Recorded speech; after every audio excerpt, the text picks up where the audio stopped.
Okay mga bro, welcome back na naman sa ating mga video at meron na naman akong i-share sa inyo na konting kalaman patungkol na naman sa power amplifier mga bro. Ayan, bali ang naging problema nito mga bro ay nag-humming siya. Ayan, nagkakaroon ng feedback kahit hawakan mo lang dito sa kanyang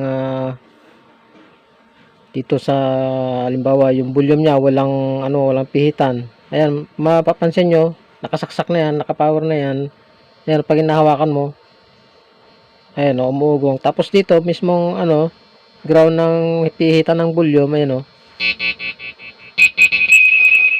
Ayan, humihiyaw. Kapag sobra na yung kanyang humming o feedback, nagka-cut off yung kanyang relay o nagtitrip yung kanyang relay. Ayan o. Ayan o. Ayan, okay. So, simple lang naman yung gagawin natin dyan mga bro. Karamihan sa mga concert na amplifier, ito nga pala mga bro ay 3 auto lang. Ayan o. Ayan yung kanyang laman o. Ayan. So, simple lang naman mga bro yung gagawin natin dito. Ayan. Panoorin nyo lang hanggang dulo para magkaroon kayo ng idea. Sa mga may amplifier dyan na naghahaming kahit wala namang sira. Ayan. Panoorin nyo ito para masolusyonan yung ganong problema ng amplifier nyo. Okay. I-off muna natin. Tanggalin natin sa saksakan. At tanggalin natin tong panel control nya. Okay. Tanggalin natin yung mga screw. Ayan.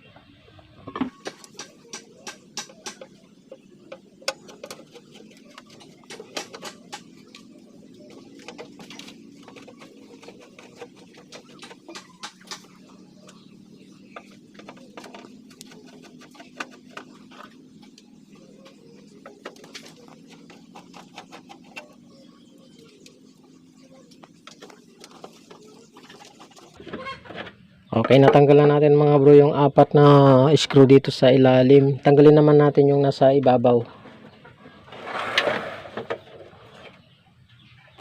Yan. Yung nandito.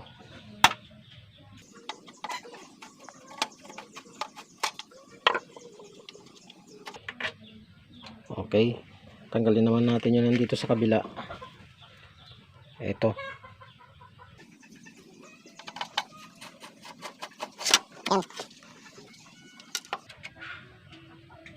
Okay, ang mangyayari mga bro ay babaklasin natin itong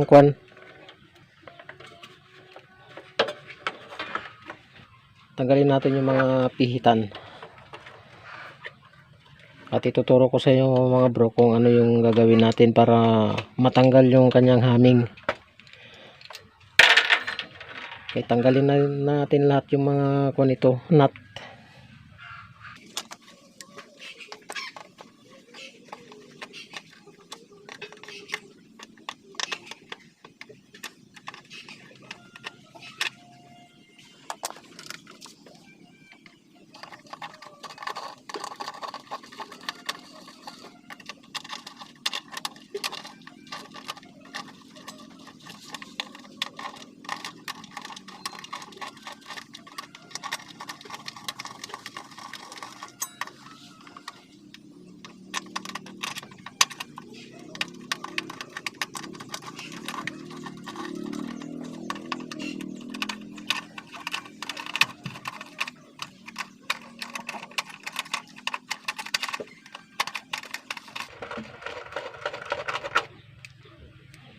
Okay, naluwagan na natin mga bro yung mga nut nya. Tanggalin natin isa-isa gamit ang long nose.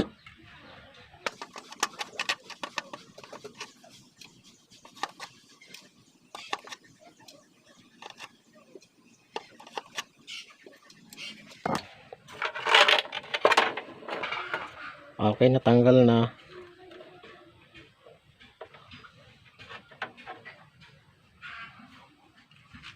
Okay, linis-linisan natin mga bro.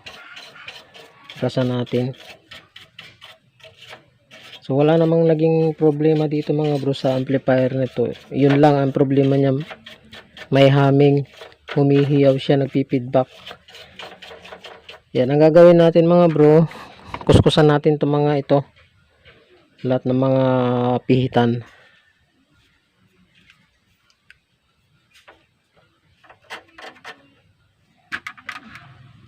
Okay, mas maganda siguro mga bro, gamitan na lang natin ng brush para mas mabilis kaysa kuskusan natin ng kutsilyo. Ayan, para malinisan, para kumapit yung panghinang natin.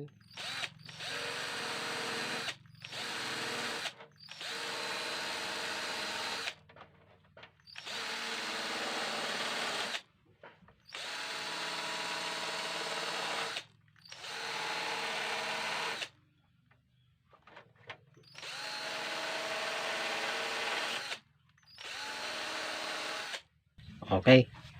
Lahat ng mga bro, mga kumintab, applyan natin ang hinang. Okay, applyan natin mga bro, lahat ng mga nilinisan natin.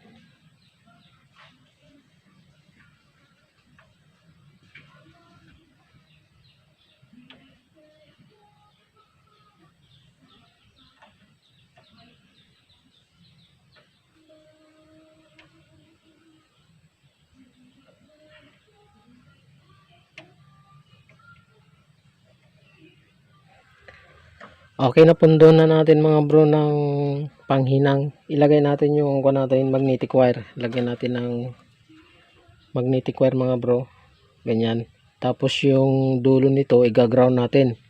Lalagay natin sa mismong ground ng pinaka PCB natin. Okay, ilagay natin mga bro. Pero kung mga bro, kuskusan nyo yung magnetic wire para kumapit yung panghinang natin. Okay, ilagay natin.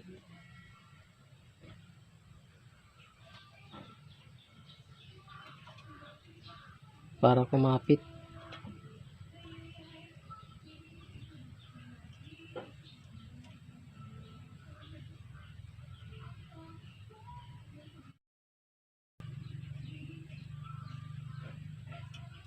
Okay. Tapos putulin ko dito. Yan. Tapos dito naman mga bro ay idiretso nyo dun sa mismong ground. Ganyan nyo. Ganyan. Tapos diretso natin ito sa mismong ground ng PCB natin. Yan yung malapad. Kung mapapansin nyo yung malapad na linya na yan. Yan yung ang ground natin. Okay. Hinangin natin dito. Yan o.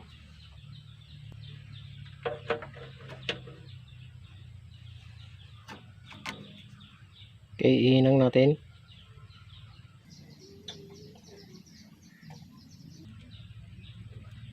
Ayan. Naihinang na mga bro. Putulin natin yung magnetic wire.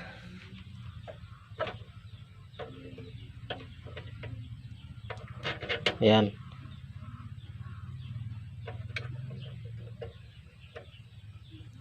Okay. Subukan natin ngayon mga bro kung may hangin pa siya.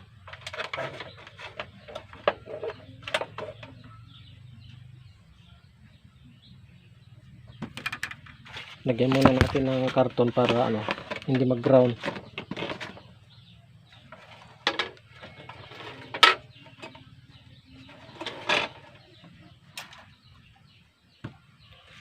Okay, subukan natin isaksak mga bro. Yan, iyon natin.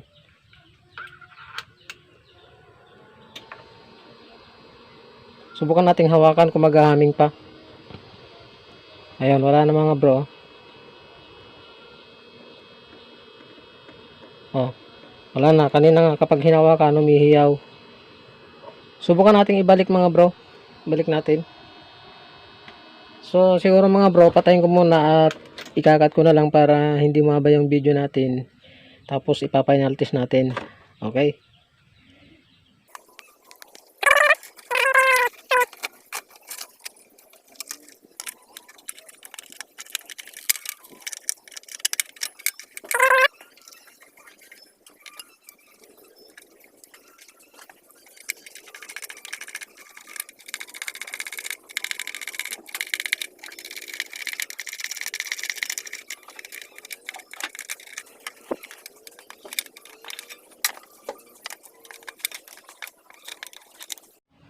Okay, naibalik na natin mga bro yung mga pihitan.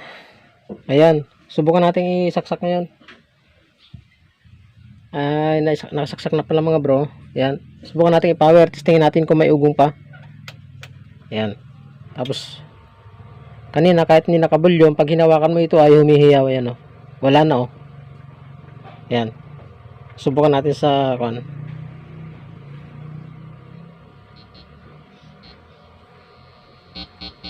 Ayos na, oh.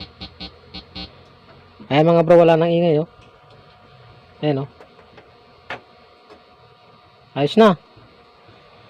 Okay, ganun lang ang gawin nyo mga bro kapag amplifier nyo ay naghahaming, maingay. Pero wala naman siyang sira. Okay? Sana nakatulong mga bro.